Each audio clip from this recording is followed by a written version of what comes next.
ওরা মাটিতে নামে আমাদের কিছু করতে পারবে না। সারা জীবন যুদ্ধ করলেও ইন্ডিয়ানরা আমাদের সাথে যুদ্ধ করে পারবে না, এই সাহস ওদের নাই। আর সেই সাথে আমাদের যা লাগে, অস্ত্র লাগে, যা লাগে সেটা ভাই আপনাদের মানে এই আল্লাহকে সাক্ষী রেখে বললাম, যদি পাকিস্তান সবার আগে আপনার পাশে না দাঁড়ায় এসা, প্রতি বছর একটা মন্ত্রণালয় করা হয় বালযুদ্ধ মন্ত্রণালয়। এই বালযুদ্ধ মন্ত্রণালয়টাকে আপনার এই যে বিশ্ববিদ্যালয়গুলো, ঢাকা বিশ্ববিদ্যালয়ের বেশিরভাগ ফ্যাকাল্টিগুলো, ডিপার্টমেন্টগুলো পাকিস্তান করে দিয়ে গিয়েছে। ইরানের সাথে রাশিয়ার সম্পর্ক খারাপ ছিল না, তারা আজকে রাশিয়ার কাছ থেকে সব সুযোগ সুবিধা নিচ্ছে না, যে আপনি এক এক করে সব কটাকে ধরবেন। এবং আপনারা একটা জিনিস বলে রাখি, তারেক রহমান, পৃথিবীতে কেউ সারা জীবন বাঁচে না। আপনাকে যেতে হবে, আমাকেও যেতে হবে। যদি সারা জীবন পাকিস্তানে আমার ভাই, আমি পাকিস্তানের ভাই, পাকিস্তান আর আমি, এই ভারত যতবার হুমকি দিবে ততবার পাকিস্তানের সাথে মিলে আমাদেরকে ভারতকে প্রতিহত করতে হবে সব দিক থেকে, ওর 7 সিস্টার থেকে শুরু করে। আসসালামু আলাইকুম। আজকে মহান স্বাধীনতা দিবস, স্বাধীনতার 55 বছর। এই 55 বছরে কে কতটুকু স্বাধীন, কতটুকু স্বাধীনতা আপনি ভোগ করছেন, এটা আপনি নিজেরা প্রশ্ন করেন। প্রশ্ন করলে বোঝা যাবেন যে এই স্বাধীনতায় আপনাকে কতটা আপনার প্রতিদিনের জীবনযাত্রার যে মান, সেখানে কতটা উন্নয়ন করতে পেরেছে, এটা নিজেরা জিজ্ঞেস করেন। এর উত্তর দুই ধরনের আসবে। এখানে আবার কিছু মানুষ তো উন্নত হয়েছে, যারা কিনা পাতলা পায়খানা পাছার মধ্যে হালকা একটু লিকুইড বের হইলেই মনে করেন এয়ার অ্যাম্বুলেন্স দাঁড়ানো থাকে, সিঙ্গাপুরে নিয়ে যায়। ওনার কাছে স্বাধীনতার ডেফিনেশন একরকম হবে। ক্যান্সার হওয়ার পরেও যে কিনা ক্যামো দেওয়া খুব জরুরি, সেই ক্যামোর সিরিয়াল পাওয়ার জন্য যে যার কিনা 3 মাস বসে থাকতে থাকতে মারা যায়, ক্যামো দিতে পারে না, তার কাছে ঢাকা মেডিকেলে যান, আপনি ক্যান্সার হাসপাতালে যান, আপনি সোহরাওয়ার্দীতে যান, মিটফোর্ডে যান, ওইখানে যায় পরিবেশ দেখলেই বুঝবেন যে স্বাধীনতা কাকে বলে। ওই মানুষের কাছে জিজ্ঞেস করেন, ও আপনার বলে দিবে যে স্বাধীনতা কাকে বলে, এই স্বাধীনতায় ওনার জন্য কত উপকার করেছে। আজকে বাংলাদেশের যেটুকু অর্জন শুধুমাত্র একটা জায়গায়, সেটা হচ্ছে প্রবাসীরা দেশের বাইরে থাকে, এরা কিছু ডলার পাঠায়। এই ছাড়া বাংলাদেশের কোনো অর্জন নাই, কোনো জায়গায় কোনো অর্জন নাই। সেই মানুষগুলোরে গিয়ে জিজ্ঞেস করেন, তাদেরকেও এই সরকার কতটুকু সুখে রাখতে পেরেছেন। একটা টিকিটের জন্য ঈদে দেশে আসতে পারে নাই। সরকারের তো উচিত প্রতিটা প্রতি 2 ঈদে সবাইকে সমপরিমাণ টিকিটের সমপরিমাণ টাকা দিয়ে দিবে সরকার। জানেন, আপনার দেশে ঈদ করতে মন চায়, ছেলে মেয়েরে পড়ালেখা করেন অস্ট্রেলিয়া, ইংল্যান্ডে, আমেরিকায়, কানাডায়, আর ঈদের সময় তাদের সেই লন্ডন গিয়ে আবার বাজার টাজার মার্কেট টার্কেট করে নতুন মডেলের টাইফোন গোল্ড মোল্ড সব কিনে নিয়ে এসে তারপরে ঈদ করতে মন চায়। আর সৌদি আরবের ওই প্রবাসীর ইন করতে মন চায় না। ওরে যায় জিজ্ঞেস করেন স্বাধীনতার মানে কি, ও বলে দেবে। সো আপনারা আমার এই ভিডিওটা যখন দেখছেন, আমাদের এই দেশের স্বাধীনতাটা হইল, এই ভিডিওটা দেখার 24 ঘন্টাও পার হয় নাই, দৌলতদিয়া পাটুরিয়া ঘাটের একটা বাস আস্তে করে ফেরি দিয়ে নেমে পানিতে পড়ে গেল। 40-50 জন যাত্রী নিয়ে, সেখানে আমি ভিডিও করার আগ পর্যন্ত যতটুকু জানতে পারলাম 25 জনের লাশ অলরেডি উদ্ধার করা হয়েছে, আরও কতজন মারা যাবে ঠিক নেই। আপনার এই মরার স্বাধীনতা তৈরি হয়েছে 1971 সালের যুদ্ধ মধ্য দিয়ে। আপনি মরবেন, এটাই স্বাধীনতা। আপনি প্রজা, আপনি ওদের গোলামি খাটবেন। ওদের একজন মারা যাবে, ওদের পরিবারের রাষ্ট্রীয় শোক হবে। আপনি 25 জন না, 25,000 মারা গেলেও রাষ্ট্রীয় শোক ঘোষণা করা হবে না। এটার নামই স্বাধীনতা। এই স্বাধীনতার জন্যে বাংলাদেশের মানুষ 1971 সালে যুদ্ধ করেনি, যুদ্ধ করেও নাই, এটাও বাস্তব কথা। এখন আপনি ওদেরকে বলবেন, ধরেন স্বাধীনতা এই যে এটা নিয়ে যে বিশাল আকারে সবচেয়ে বেশি করে আওয়ামী লীগকে জিজ্ঞেস করেন, তোর আব্বা বলেছিল তাজউদ্দিন নাকে তেল দিয়ে ঘুমাও, 27 তারিখ হরতাল। 1971 সালে 27 তারিখ হরতাল হওয়ার কথা ছিল। তাজউদ্দিনের মেয়ের লেখা বই, ভাই আপনি আমারে বিশ্বাস করার দরকার নাই, আপনারও আমি বিশ্বাস করব না। সো আমরা 71-এর ওগুলো নিয়েই, যারা ওই সময়ের মানুষ তাদের কথা যা বলেছে তাদেরকে নিয়েই শুনব। এই শেখ মুজিব সেদিন পাঞ্জাবি ইস্ত্রি করে সুটকেস গুছায় তারপরে পাকিস্তানিদের সাথে চলে গিয়েছিল। এই মুক্তিযুদ্ধের ইতিহাস নিয়ে শেখ মুজিবকে বানানো হয়েছে জাতির পিতা, আর জিয়াউর রহমানকে বানানো হয়েছে স্বাধীনতার ঘোষক। জিয়াউর রহমান স্বাধীনতার ঘোষক ছিল, এটা সত্যি কথা, কিন্তু এইটারও আবার আওয়ামী লীগ মিথ্যা বানিয়েছে। অতএব এই ইতিহাসের কোনোটাই সত্যি না। সত্যি যে ইতিহাস, সেটা যদি নাকি করতে চাইতো তাহলে 55 বছরে করা সম্ভব ছিল। প্রতি বছর একটা মন্ত্রণালয় করা হয়, বালযুদ্ধ মন্ত্রণালয়। এই বালযুদ্ধ মন্ত্রণালয়টাকে আপনার একজন মন্ত্রী দেয়, প্রতিমন্ত্রী, উপমন্ত্রী, সচিব, উপসচিব, যুগ্ম সচিব, সচিব টচিব দিয়া বিশাল একটা অফিস নিয়ে সচিবালয় তারা দখল করে আছে। সেই মুক্তিযোদ্ধা মন্ত্রণালয় 55 বছরে আজ পর্যন্ত আমাদেরকে বলতে পারে নাই কতজন মানুষ মারা গিয়েছিল, কতজন মুক্তিযোদ্ধা, কারা আসল মুক্তিযোদ্ধা, কারা আসল রাজাকার, কিচ্ছু না। এটা একটা ব্যবসা। এই ব্যবসা করে বিএনপি আসলে বিএনপি খায়, আওয়ামী লীগ আসলে সবচাইতে ব্যবসা করে খায়। এই ব্যবসা করার জন্যই এই মুক্তিযোদ্ধাটাকে আমাদের সামনে এইভাবে দাঁড় করায় রাখা হয়েছে। আর পাকিস্তানের সাথে আমাদের সম্পর্কটা সারা জীবন যেন খুব খারাপ থাকে এই ধরনের, এই জন্য গাঁজাখুরি এক গল্প, 2 লাখ আপনার এই মহিলাদেরকে করা হয়েছে, রেপ করা হয়েছে। ওরে বাবা রে বাবা, পাকিস্তানিরা তোমাদেরকে চোদে না, সরি, লাগায় না তোমাদেরকে। তো ওইখানে আরেক হলো কি 30 লাখ মানুষকে হত্যা করেছে। এই 2 বাল দিয়া মানুষকে বিশাল আকারে একটা ইয়ের মধ্যে ফেলে রেখেছে। এটার কারণ কি? এটার কারণ হলো বাংলাদেশ যেন সারা জীবন ইন্ডিয়ার পায়ের তলে থাকে, কোনোদিন পাকিস্তানের সাথে ভালো সম্পর্ক না হয়, ইন্ডিয়ার ওই পাশে যেন না যাইতে পারে কোনোদিন। যাই করবে, আপনার পররাষ্ট্রনীতি, আপনার অর্থনীতি, আপনার সংস্কৃতি, যা যা আছে সব কিছু কন্ট্রোল করবে ইন্ডিয়া। এই জন্যই আমাদেরকে এইভাবে ধরে রাখা হচ্ছে। ভাই, 1947 সালে 2 পাকিস্তানের 1000 মাইল দূরে যখন ভাগ করে দিয়ে গিয়েছে না ব্রিটিশরা ওই সময় 2 পাকিস্তানের আলাদা করে দিয়ে গেছে। পৃথিবীতে এমন কোনো দেশ নাই যে 2টা দেশ এরকম ভৌগোলিক ইয়ের মধ্যে না থেকে, আলাদা থেকে কোথাও আছে। পৃথিবীতে কোনো দেশে, কোনো জায়গায় আছে আপনি বলেন আলাদা একসাথে? কেউ নাই। তো বাংলাদেশ আর পাকিস্তান কেমনে থাকবে? টুডে টুমোরো তারা আলাদা হইতই, এটা একদম বাস্তবতা। এর বাইরে আমরা কখনোই যাইতে পারতাম না। এক সময় না এক সময় বাংলাদেশ স্বাধীন হয়ে গিয়েছে 1968 সালে, যখন শেখ মুজিব জায়া রয়ের সাথে আগরতলায় গিয়ে বৈঠক করেছে। পাকিস্তানিরা দয়া করে ওরে মাফ করে দিয়ে, ওরে তো ওই সময় ঝুলাই দেওয়া দরকার ছিল, ওরে মাফ করে দিয়ে তারপরেও চেয়েছে একসাথে থাকতে। তারপরেও কন্টিনিউয়াসলি এই পাকিস্তানিদের সাথে যুদ্ধ, পাকিস্তানিদের লোকজনকে মারা, পাকিস্তানি মহিলাদেরকে রেপ করা। শেখ মুজিবারে বেটা ইতিহাস পড়তে হইলে, মানে নিয়ে তর্ক করতে হইলে, কারোর সাথে তর্ক করবি কোনো বিষয় নিয়ে, ন্যূনতম জানবি তো। আমার যদি এখন মেডিকেল টার্ম নিয়ে কথা বলতে পারি, আমি তো টার্মের কোনো কিছুই জানি না। এখন তুই যদি ইতিহাস নিয়ে কথা বলতে চাস, মিনিমাম তোর আব্বা যে বই লিখে গিয়েছে, তোরা দাবি করিস, এটার নাম কি? অসমাপ্ত আত্মজীবনী।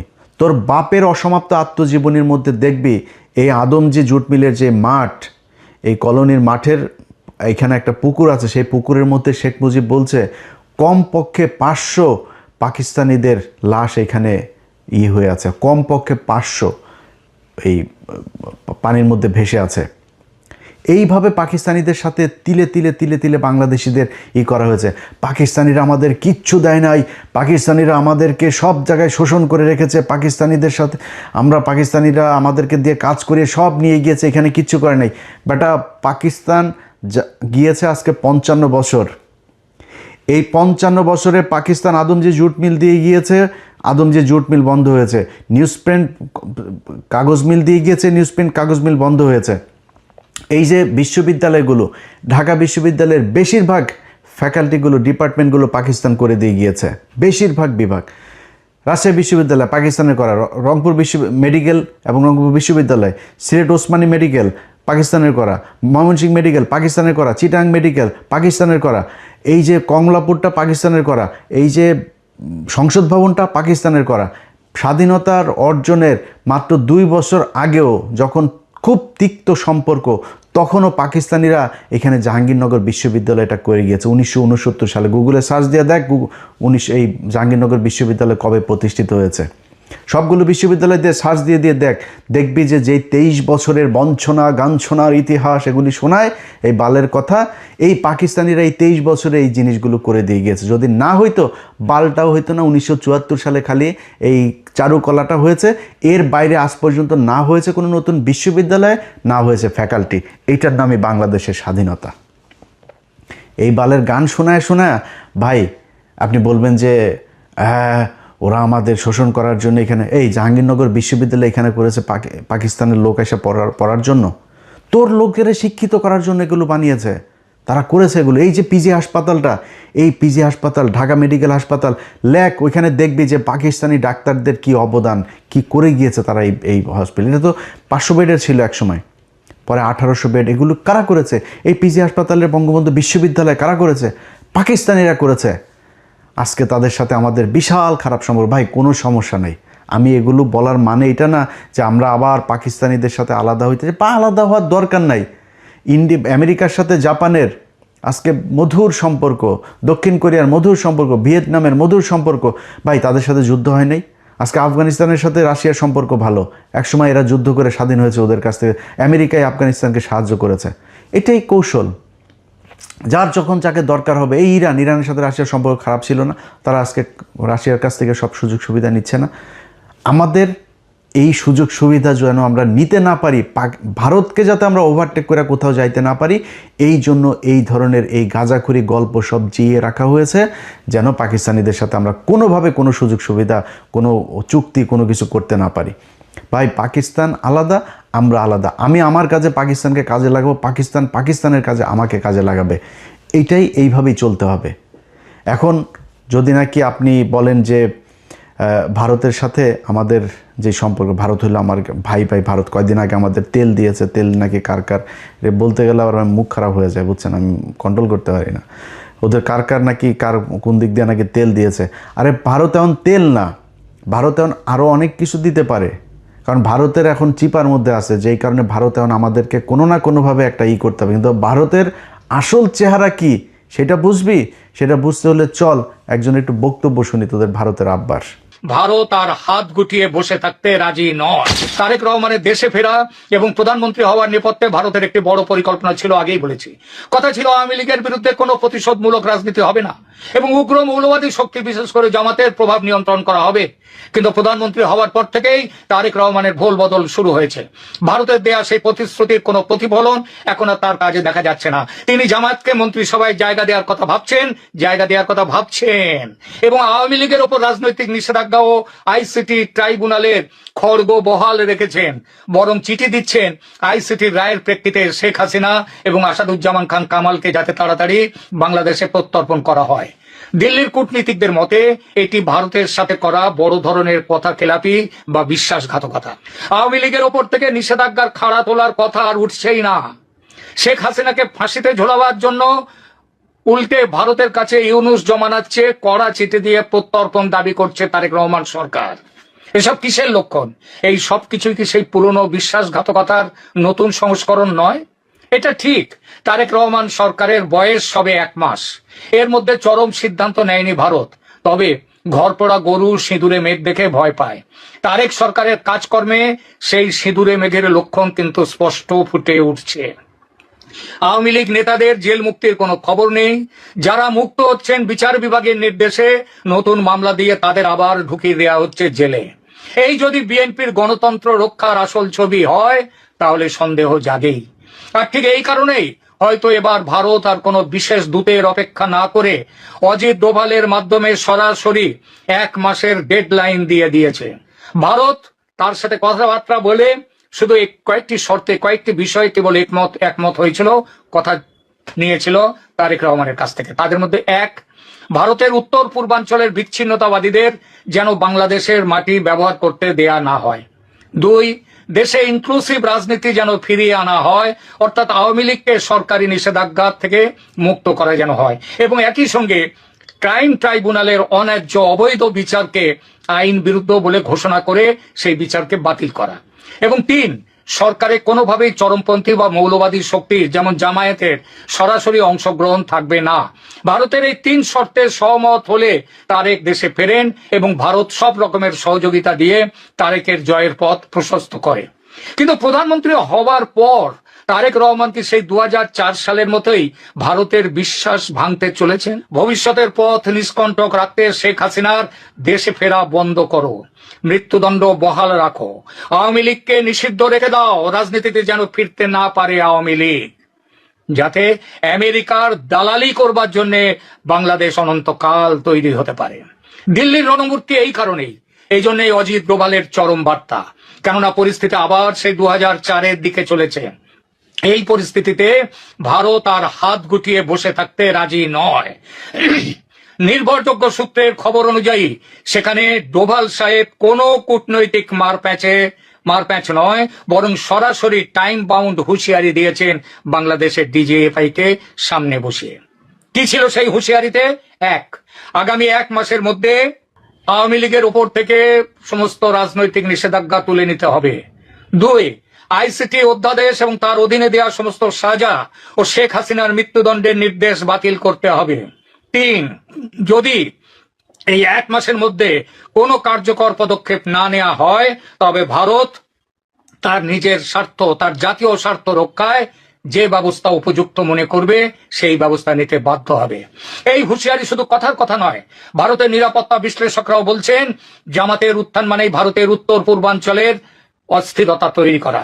ভারত কোনোভাবেই তার প্রতিবেশী রাষ্ট্রে পাকিস্তান ঘেঁষা কোন মৌলবাদী শক্তি, যে শক্তি বাংলাদেশের স্বাধীনতার শত্রু, তাদেরকে সহ্য করবে না। ভারত স্পষ্ট বলেছে সংসদে বিএনপির একক সংখ্যাগরিষ্ঠতা আছে, তবুও জামায়াতকে মন্ত্রী করার কথা উঠছে কেন? পুরনো ভালোবাসার টান, আমেরিকার চাপ? বাংলাদেশ যেন মনে রাখে আমেরিকার সমস্ত হুমকি উড়িয়ে দিয়ে 71-এ ভারতের ফৌজ স্বাধীন করেছিল বাংলাদেশকে। আজ দরকার হলে ভারতের ফৌজ উপযুক্ত ব্যবস্থা নিতে এবারও পিছিয়ে আসবে না। এই হইল ভারতের বন্ধুত্ব। এটা শুরু আজকে থেকে না, সেই 1971 সালের 16ই ডিসেম্বর থেকে শুরু করে আজকে পর্যন্ত ভারত কখনো মানতেই পারে নাই যে বাংলাদেশ একটা স্বাধীন রাষ্ট্র। তারেক রহমান তার কথা না শুনলে সে এখানে সোলজার পাঠায়, সোলজার পাঠা, তোরা সোলজার পাঠা, বাংলাদেশে পাঠা, ইস্ট পাকিস্তান ওয়েস্ট পাকিস্তান, 2 পাকিস্তান মিলা বাম্বু লাগাবে, পাঠা তোরা, যদি ক্ষমতা থাকে তাহলে বাংলাদেশের সোলজার পাঠা, ন্যাংটা বানায় ছেড়ে দিবে। বাংলাদেশের প্রতিটা মানুষকে শুধু একটা কথা বলি ভাই, কথা খুব খারাপ লাগতে পারে, চেতনায় আবার পাশে আগুন লাগতে পারে অনেকের, এই বাংলাদেশ যেদিন আক্রান্ত হবে সেদিন সবার আগে পাকিস্তানি ভাইয়েরা এসে আপনার পাশে দাঁড়াবে। এটা গ্যারান্টি দিলাম, আমি জীবিত থাকি অথবা মৃত থাকি, একটা কথা বললাম, Pakistan will be the first country আপনারে সাপোর্ট করার জন্য। অতএব পাকিস্তানের সাথে ভাই আমাদের কৌশলগত ভালো সম্পর্ক থাকতে হবে, তাদের সাথে আমাদের অস্ত্রের চুক্তি থাকতে হবে, মিলিটারি চুক্তি থাকতে হবে, বাণিজ্যিক চুক্তি থাকতে হবে, পাকিস্তানের সাথে সব ধরনের চুক্তি থাকতে হবে। যদি না হয় তাহলে এরা সারা জীবন আমাকে এইভাবে এই ধরনেরই করে যাবে। তারেক রহমান যেই কথাগুলো আমরা এর আগে আনন্দবাজারেও শুনেছি, এই ব্যক্তিও যেই কথাগুলো বলল, আপনি চুক্তি করে এসেছেন, যদি কৌশল হয়ে থাকে, 111-এ খালেদা জিয়াকে অফার দেওয়া হয়েছিল, খালেদা জিয়া বলেছে না আমি 111-এর এদের কোনো কিছু বৈধতা দিব না, পরে শেখ হাসিনাকে বৈধতা, এই প্রণব মুখার্জি তার বইতে লিখেছেন। তো আমরা ধরে নিলাম আপনি কৌশল করেই তারপরে তাদের সাথে মিলেমিশে এসেছেন, এবং আমরা এখনও পর্যন্ত, আমি আমার কথা বলি, আমি কিন্তু এখন পর্যন্ত আপনার প্রতি আমার যথেষ্ট সম্মান আছে তারেক রহমান। আপনার কিছু বিষয় আমি জানি, যে বিষয়গুলোর কারণে আমার বিশ্বাস যে আপনি কোনো দিন শেখ হাসিনা হবেন না, জিয়া পরিবার কখনো শেখ পরিবার হবে না, এই বিশ্বাসটা আমার আছে। এবং আপনি ঠিক সময় মতো, বিশেষ করে গত 2 দিনে জেনারেল মাসুদ এবং জেনারেল ওর আরেকজন কি মামুন খালেদ, 2 জনকে ধরার পরে আমার ভেতরে সেই বিশ্বাসটা আরও বেশি জন্মেছে যে আপনি এক এক করে সব কটাকে ধরবেন। এবং আপনারা একটা জিনিস বলে রাখি, তারেক রহমান, পৃথিবীতে কেউ সারা জীবন বাঁচে না, আপনাকে যেতে হবে, আমাকেও যেতে হবে। যদি সারা জীবন মানুষের মনে থাকতে চান আপনার বাবার মতো, তাহলে শুধু একটা কথা বলবো যে কিচ্ছু করার দরকার নেই ভাই। আপনি দুর্নীতি করেন, টাকা পয়সা নিয়ে লন্ডনে পাঠান, আপনি আবারও আপনি এই আওয়ামী লীগের মতো করেই প্রচুর টাকা পয়সা নেন, কোনো সমস্যা নেই ভাই। খালি ইন্ডিয়ার বিরুদ্ধে আমাদের একটা জায়গায় দাঁড় করায় দিয়ে যাবেন, যেটা আমরা ইউনুসের কাছে চেয়েছিলাম, ইউনুস করে নাই। আপনার কাছে আমাদের প্রত্যাশা থাকবে এই কাজটা খালি করে দেন। আপনার যে কোনো বিপদে, এই দেশের যে কোনো বিপদে বাংলাদেশের 18 কোটি মানুষ এক হয়ে আপনার পাশে দাঁড়াবে। ভারতে আসতে দেন, দেখি ওরা আমাদেরকে কি করে নিয়ে যায়। খালি আমাদের কিচ্ছু লাগবে না ভাই, আমাদের খালি এই আপনার এই আকাশ নিরাপত্তা ব্যবস্থাটা আমাদের করেন, যাতে আমরা আমাদের ইন্টারসেপশনের এই কাজগুলো যাতে আমরা খুব ভালোভাবে করতে পারি। ওদের আকাশ দিয়ে যদি ওরা আমাদের কিছু করতে না পারে, ওরা মাটিতে নামে আমাদের কিছু করতে পারবে না। সারা জীবন যুদ্ধ করলেও ইন্ডিয়ানরা আমাদের সাথে যুদ্ধ করে পারবে না, এই সাহস ওদের নাই। আর সেই সাথে আমাদের যা লাগে, অস্ত্র লাগে, যা লাগে সেটা ভাই আপনাদের মানে এই আল্লাহকে সাক্ষী রেখে বললাম, যদি পাকিস্তান সবার আগে আপনার পাশে না দাঁড়ায় এসা, আমি যদি জীবিত থাকি সেদিন আমার জুতার গলা নিয়ে আপনাদের সামনে এসে হাজির হব। অতএব এরা যেই হুমকি ধমকি যা দিচ্ছে, আপনি এটাতে বিচলিত না হয়ে আপনার ওদের সাথে আপনাকে চোখে চোখ রেখে একটা পর্যায়ে গিয়ে কথা বলতে হবে। আপনার যতটুকু কৌশল অবলম্বন করা দরকার আপনি করেন, কোনো সমস্যা নাই। আপনাদের সামনে ভিডিওতে আজকে আমি কথা দিলাম যে বাংলাদেশ যদি ভারতের সাথে যুদ্ধ হয় এবং এই বর্তমান সরকার যদি বাংলাদেশের মানুষের পক্ষে থাকে, আমি যদি নাকি ওই দিন ফ্লাই করে বাংলাদেশে না যাই, তাহলে আমার সারা জীবন আপনি যা মনে চায়, ভীতু, কাপুরুষ, খারাপ, বজ্জাত, মানে বেঈমান, মুনাফেক, যা মনে চায় বলেন, সেদিন যদি আমি দেশে না যাই। কিন্তু ওই সরকারকে, আমার দেশের ওই সময়ের সরকারকে ইন্ডিয়ার বিরুদ্ধে যুদ্ধে অংশ নিতে হবে। অতএব আপনার যেই এই ভারত যে হুমকি আপনাকে দিয়েছে, এইটাতে আপনি তোয়াক্কা না করে আপনি বাংলাদেশের মানুষের যে চাওয়া পাওয়া, বাংলাদেশের মানুষ, প্রতিটা মানুষ এক একজন সোলজার, যদি প্রয়োজন হয় আমাদেরকে প্রশিক্ষণ দেন, যা প্রয়োজন, যত টাকার, আমরা না খেয়ে বাংলাদেশের মানুষ ঘরের থালা বাটি বিক্রি করে আপনাকে টাকা দিবে, কত টাকা, কত ডলার লাগবে, কি অস্ত্র কিনতে হবে, আপনি সেগুলো কিনে এই দেশের মানুষের নিরাপত্তার ব্যবস্থা করেন। বিশেষ করে এই আপনার ইন্টারসেপ্টরের যে এইটাকে আপনাদের করতে হবে, কারণ তাদের যেহেতু যুদ্ধ বিমান, তাদের মিসাইল আছে, তাদের ড্রোন আছে, সো এই জিনিসগুলোর জন্য কি করা দরকার সেটা যার সাথে চুক্তি করতে হয়, পাকিস্তানের সাথে করতে হোক, চীনের সাথে করতে হোক, তুরস্কের সাথে করতে হোক, আমেরিকার সাথে করতে হোক, রাশিয়ার সাথে করতে হোক, যার সাথে মনে চায় করেন, করে আমাদের এই নিরাপত্তার ব্যবস্থা করেন। মাটিতে নেমে যখন ওরা যুদ্ধে নামতে আসবে, ওইটার সাথে বাংলাদেশের মানুষ ফাইট করবে, সেটার জন্য আমাদের প্রশিক্ষণ দেন, যা প্রয়োজন সেটা করেন, এই দেশের মানুষ জীবন দেওয়ার জন্য প্রস্তুত। আমরা অন্তত গত 15 বছরে এরকম একটা প্রজন্ম তৈরি করেছে, যে প্রজন্মটা এই দেশে ভারতের বিরুদ্ধে যুদ্ধ করে শহীদ হওয়ার জন্য মুখিয়ে আছে। কে বিএনপি করে, কে জামাত করে, কে কোন দল করে, চরমনাই করে না কি করে, ইন্ডিয়ার প্রশ্নে সবাই এক। অতএব আপনি সেটা করেন। আমাদের কিছু কিছু মানুষজন আছে যারা এখনও পর্যন্ত পাকিস্তানের সাথে আমাদেরকে একটা দ্বন্দ্ব বাধায় রাখার জন্য একটাই করে, ভাই 26শে মার্চ আমরা স্বাধীনতা দিবস, ওকে 16ই ডিসেম্বর ইন্ডিয়া তাদের কাছ থেকে লিখে নিয়ে গিয়েছে, আমাদের কারো আসতে দেন, ওকে, তারপরে ভাই আলাদা হয়ে গিয়েছে, দ্যাটস এনাফ, এটা ওভার, এখন আমরা দিনগুলো পালন করব, ঠিক আছে, গুতাগুতির দরকার নাই। তো পাকিস্তানের গুতায় কি পাকিস্তানের কাছ থেকে আপনি টাকা নিতে পারবেন? পাকিস্তান আপনার এখানে না আসলে পাকিস্তানের কী হবে? পাকিস্তানের ল্যান্ডের অভাব আছে? আমার মেয়ে 1,44,000 বর্গ কিলোমিটার, ওর 6,80,000 না কত হাজার বর্গ, আমার চাইতে এরকম 5টা রাষ্ট্রের মতো ওর একটা দেশ, মানুষ আমাদের চেয়েও কম, তো ওদের আমাদের জায়গা দরকার আছে নাকি? আমার এখানে আছে কি? আছে কিছু বাংলাদেশে। এখন ওরা আমাদেরকে, এই কিছু মানুষজন আছে যেগুলো এই দ্বন্দ্ব বাধায় রাখার জন্য ইচ্ছাকৃতভাবে, দেখেন সবশেষ খেলাটার কথা বলে আপনাদের শেষ করি। সবশেষ খেলার ক্রিকেট খেলাটায় বাংলাদেশ 3টা ম্যাচ খেললো। 3টা ম্যাচের মধ্যে প্রথম ম্যাচে আপনার মেহেদী হাসান মিরাজ, সালমান আগা তাকে আউট করলো। দেখেন এই পাকিস্তান মাত্র কয়দিন আগে ভারতের সাথে যখন বাংলাদেশ খেলতে যাবে না ভারতে, একমাত্র পাকিস্তান এসে আমাদের পাশে দাঁড়াইলো, আর কেউ দাঁড়ায় নাই। অনেকে বলে হ্যাঁ পাকিস্তান তো পরে খেললোই, পাকিস্তান বলে লাভ হইলো কি, শুধুই ফাঁকা আওয়াজ দিল। আরে বেটা, ফাঁকা আওয়াজ তোর কোনো বাপ দিয়েছে? পাকিস্তান দিয়েছে। ওইটা দেওয়াতে লাভ হয়েছে না লোকসান হয়েছে সেটা বিসিবির এই যায় জিজ্ঞেস কর, তারপরে জানতে পারবি। পাকিস্তান তো দাঁড়াইছে ভাই, আমার পক্ষে কথা তো বলছে তারা। এর পরপর তারা সিরিজ খেলতে আসলো আমাদের এখানে, তো তারা তো বন্ধুর মন নিয়ে আসছে। ভাই বাংলাদেশের একটা মানুষ যদি ওইখানে পাকিস্তানে যায় না, দেখেন পাকিস্তানের মানুষ ওরে মনে হয় হারানো ভাই খুঁজে পাইছে। খাবারের বিল নেয় না, গাড়ির ভাড়া নেয় না, জোর করে বাড়িতে ঢুকায় নিয়ে যায়, নাস্তা খাওয়ায়, থাকতে জায়গা দেয়, এরকম অবস্থা। সেই দেশের একটা মানুষ, সে ব্যাটসম্যান যখন সালমান আগাও ব্যাটটা নিয়ে ও দৌড় দিয়েছিল বল আনার জন্য, বাট পরে রান নেয় নাই। সে ক্রিজের ঠিক পাশে, এরকম না যে সে ক্রিজের মাঝখান থেকে বলটা ধরেছে, ক্রিজের পাশে ব্যাটটা ফেললেই সে ক্রিজের ভেতরে, সে ব্যাট না ফেলা সে ওই বলটারে আটকাইছে, বলটা উঠায় সে মিরাজের হাতে দিতে গিয়েছে। ও মা, সে বলটা করলো কি, স্টাম্পে মাইরা মিরাজ এসে তাড়াতাড়ি করে চোরের মতো, একটা চোরের বাচ্চা, ফকিন্নির বাচ্চা এসে বলটা ভেঙে দিল।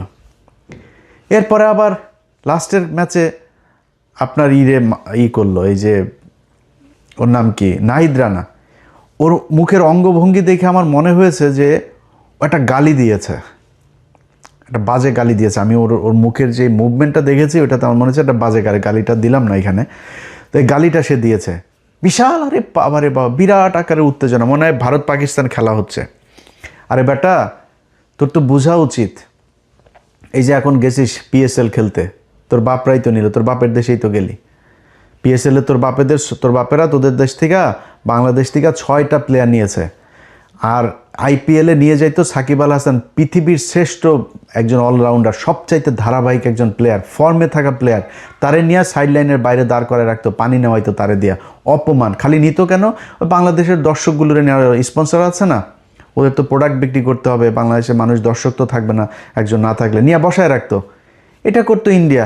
আরে ভাই, ইন্ডিয়া আজকে সেই শুরু থেকে এখন পর্যন্ত সারা জীবন এই যে টেস্ট স্ট্যাটাস, সবার পরে তারা আমাদেরকে দিয়েছে, এই যে টেস্ট স্ট্যাটাস খেলা মানে না বাংলাদেশের থাকা উচিত না। এই যে এই সেবাগ, বীরেন্দ্র সেবাগ, এই শালা বলছিল যে বাংলাদেশের টেস্ট স্ট্যাটাস থাকার উচিত না। এরা ইন্ডিয়া খালি খেলা না, বাংলাদেশের প্রতিটা জায়গায় প্রতিটা সেক্টরে তারা সারা জীবন, এই যে কয়দিন আগে আপনার এই যে বাংলাদেশ থেকে আপনি দেখছেন না যে বাংলাদেশের মানুষজনরা এখন আর আসতে দিবে না, কারণ বাংলাদেশের মানুষ এখানে ওই আপনার এখানকার সরকারি যে সুবিধাগুলো আছে এই সুবিধাগুলো বেশি উপভোগে। যেমন ধরেন কারো মা অসুস্থ, বাবা অসুস্থ, তার ট্রিটমেন্টের জন্য এখানে আপনি ঘরে রাখলেও আপনারে কিছু টাকা দেয়, আপনার অনেক এরকম বাচ্চাদের জন্য চাইল্ড সাপোর্ট দেয়, অনেক ধরনের এই প্রণোদনা আছে, এগুলো দেয়। তো এগুলো এই ইন্ডিয়ানরা, তারা ইন্ডিয়ানদের কারো দেন, ওরা কিন্তু আমাদের চেয়ে বেশি খায়, অথচ ইন্ডিয়ানগুলো দেয় নাই, বাংলাদেশেরগুলো সবগুলো দিয়েছে যে বাংলাদেশ নাকি 54% নাকি এশিয়ার নাকি আমরা নাকি খাই, তারপরে এটা দিয়ে এখন বাংলাদেশিদের ভিসা দেওয়া বন্ধ। ভাই প্রতিটা জায়গায় আপনি 1971 সালের মুক্তিযুদ্ধের পর এটা নিয়ে কোনো বিতর্ক নাই, প্রতিটা মুক্তিযুদ্ধের কাছে জিজ্ঞেস করবেন যে ইন্ডিয়ানরা আমাদের এখান থেকে কি পরিমাণে, পাকিস্তানের 92,000 এই সোলজার তারা আপনার অস্ত্র রেখে আসলো, আমাদের এই যে মিল কল কারখানা মানে পাকিস্তান যা করে দিয়ে এসেছিল, এগুলির থেকে দামি দামি যন্ত্রপাতি সব ইতিহাসের সব জায়গায় এগুলোর আপনার উল্লেখ করা আছে, তারা নিয়ে গিয়েছে। আমাদের দেশের টাকা পয়সা লুটপাট, এর পরে 400 কোটি টাকা এসেছিল আমাদের অনুদান বিদেশ থেকে, সেই 400 কোটি তখন আমাদের তো টাকশাল সব নাই, তারা আমাদের সেটা করলো, সেই টাকাটাতে তারা 400 কোটিরে 800 কোটি ছাপাইলো। 800 কোটি ছাপায় কি করলো, তারা তাদের ওই টাকাগুলো দিয়ে আমাদের দেশে চাল ডাল সব কিনে নিয়ে গেল। পর্যাপ্ত ছিল আপনার বিভিন্ন দেশ থেকে আসা আপনার সাহায্য সহযোগিতা ছিল, এগুলো সব নিয়ে যায় তারা আমাদের দেশে ইনফ্লেশন করে দিল, মানুষ না খেয়ে 74-এ মারা গেল। আর ভাই মানুষ মারা গেলে মারা যাবে 72-এ 73-এ, 74-এ গিয়ে মরল কেন? এই ভারতীয়দের কারণে। ভাই আপনারে আমি যদি এখন 55 বছরে এই ইতিহাস এত ড্যামেজ হয়েছে যে আপনাকে এখন আমি বুঝাইতে গেলে আপনার অনেক কিছু মনে হবে যে এই লোক আসলে মানে মুক্তিযুদ্ধ নিয়ে এত বা কথা বলে, ভারতের বিরুদ্ধে এত ক্ষোভ তার। ভাই আমার কথা বিশ্বাস করার দরকার নেই আপনার, আল্লাহর ওয়াস্তে। যেই মানুষগুলো সেক্টর কমান্ডার ছিল, মুক্তিযুদ্ধের সর্বাধিনায়ক আছে না জেনারেল ওসমানী, সেই জেনারেল ওসমানী শেখ মুজিবের এখান থেকে পদত্যাগ করেছিল, জানেন এটা? শেখ মুজিব মন্ত্রণালয়ে থাকতে দেয় নাই। এই যে তাজউদ্দিন আহমেদ, তার অবর্তমানে সে প্রধানমন্ত্রী ছিল না, এই তাজউদ্দিন আহমেদের শেখ মুজিব বহিষ্কার করেছে, বাধ্য হয়েছে তারা করতে। শেখ মুজিব এই তাজউদ্দিনের মেয়ের বইতে লিখেন, একদম হুবহু সেদিনের ঘটনাটা বর্ণনা করেছে যে আব্বু সেদিন এই বাড়িতে এসে তারপর বলেছিল এর চেয়ে পাকিস্তান আমলি তো ভালো ছিল। কোনো কারণে একটা কোনো ভালো মানুষরে ওই দিন এই শেখ মুজিব তার এই জায়গাতে সে থাকতে দেয়নি। সো এখন আপনি তাদের কাছ থেকে ইতিহাস শেখেন, দেখবেন ইতিহাসের সব কিছু জানেন। আমার কাছ থেকে কারোর কথা বিশ্বাস করবেন না, আপনার নেতারও বিশ্বাস করবেন না, আমারও করবেন না কারোর কথা। আবার এখন যে গজিয়ে ওঠা যেসব মুক্তিযোদ্ধা আছে এগুলোরও বিশ্বাস করবেন না, এগুলো সব ভুয়া মুক্তিযোদ্ধার ওই সার্টিফিকেট নিয়ে সব এখন আসল মুক্তিযোদ্ধা কেউ সামনে আসে না। এরা এই তেলও মারে না, এরা এই ধান্দা এই খাইতেও আসে না, অনেকে আছে এই ভাতাও নেয় না।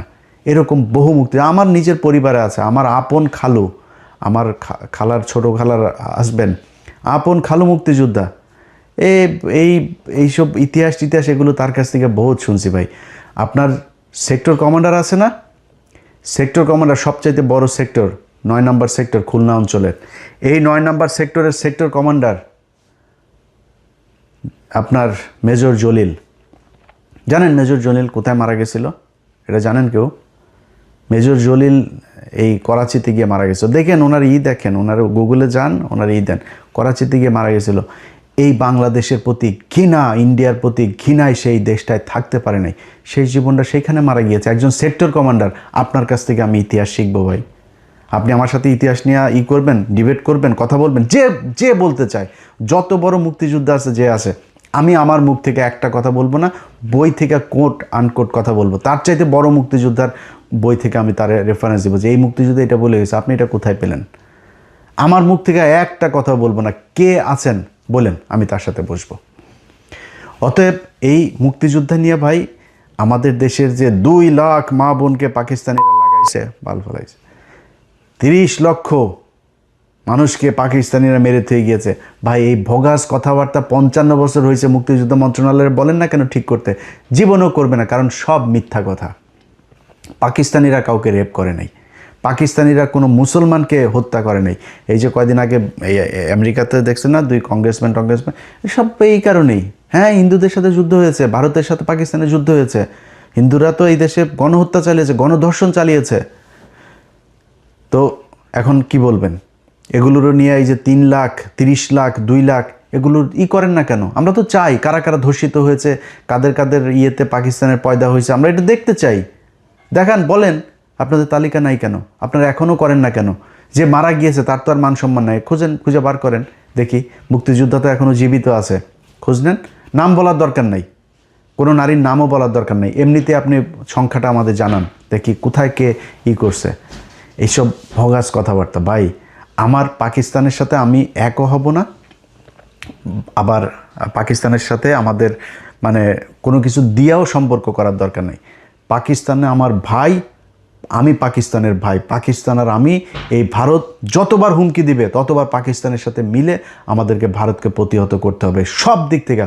ওর 7 সিস্টার থেকে শুরু করে খালিস্তান, ওইদিকে পাঞ্জাব, ওইদিকে কাশ্মীর, সবখানে পাকিস্তান বাংলাদেশ মিলে একসাথে ওদেরকে ধরতে হবে। এইটা যেদিন ঠিক করতে পারবেন, এই বাংলাদেশে কোনো সমস্যা থাকবে না। এই দেশের একটা উৎপাদন করতে, একটা মোটরসাইকেল উৎপাদন করতে যাবেন, ভারতের সমস্যা। একটা আপনার ওই আলু আরেক দেশ থেকে আনতে যাবেন, তাদের সমস্যা। আপনি আপনার ওই করিডোর ইউজ করতে চাবেন, ভুটানে, নেপালে একটা জিনিস পাঠাইতে, সে দিবে না। আপনার কিন্তু সব কিছু সে ব্যবহার করবে। সো এই বন্ধুত্ব তো আমার দরকার নাই ভাই। বন্ধুত্ব আমার সেই হবে যে আমার বিপদে পাশে থাকবে। সবাই ভালো থাকবেন। আল্লাহ হাফেজ।